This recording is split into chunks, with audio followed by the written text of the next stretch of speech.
Nice one, guys. So basically, in the morning, what I like to do, I like to just go straight into some cloves. All right, right here.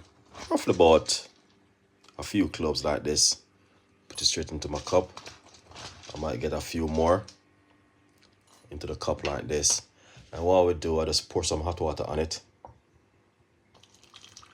I like to drink this first thing in the morning on an empty stomach.